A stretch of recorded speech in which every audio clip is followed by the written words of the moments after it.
Here's some examples of the alternating series test. Again, the alternating series is this -1, +1 toggle multiplied by positive terms to produce this kind of series here. And it converges if the next term in the sequence is less than the previous term.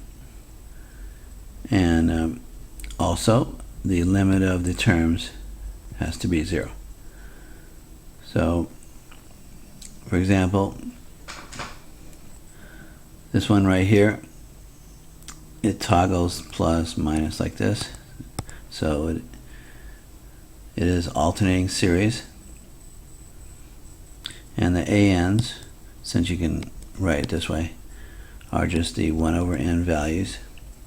And the -1 to the n-1 is the plus or minus 1 toggle.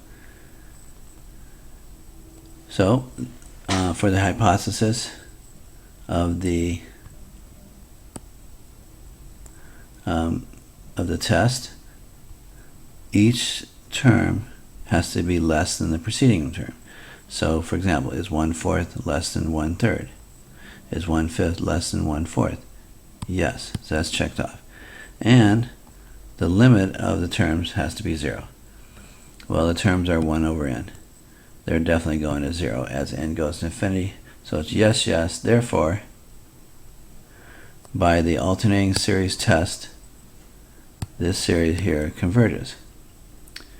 Note, the harmonic series, which is the sum of 1/n, that diverges.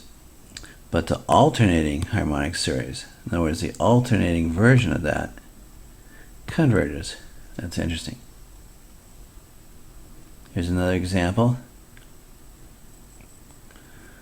Here's your series, and we just want to rewrite it so that we see that it really is an alternating series. You have your toggle up here, and the AN terms are this here. The ANs are those. So, is the next AN in the series terms less than the previous? So, if you put in the n+1, get this, burn off a couple of terms on this factorial, then you'll see that this term times the 2n factorial is definitely less than the 2n factorial, because the denominator of the first one is bigger than the denominator of the second one. So that's yes. So the terms are decreasing as they go. Is the limit 0 of those terms? Well, 1/2 of the n factorial definitely does go to 0. It goes there real fast, actually. So that's a yes. So by the alternating series test, our series converges.